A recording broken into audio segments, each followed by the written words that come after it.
ये लोगों के घर जिस तरह हंसते बसते, वो सामने आप देखें एक रेडी नज़र आ रही है, हंसते बसते घर जो हैं वो लोग छोड़ के बाहर निकल गए सड़कों पे। ये दूर तक जो है वो सैलाब जो है वो बहुत ज़्यादा मुतासर किया हुआ है।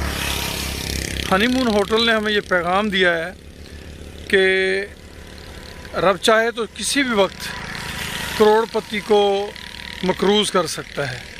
उस वक्त के आने से पहले इस्तग़फ़ार कीजिए और अपने मजबूर बहन भाइयों की इमदाद कीजिए। अपनी और अपनी औलाद का सदका निकालते रहिए ताकि आप पे आसानियाँ अल्लाह पाक नाज़िल फरमाते रहें, आपके लिए आसानियाँ पैदा होती रहें। खुश रहें, आबाद रहें। जज़ाकल्लाह खैर व अहसनल जज़ा।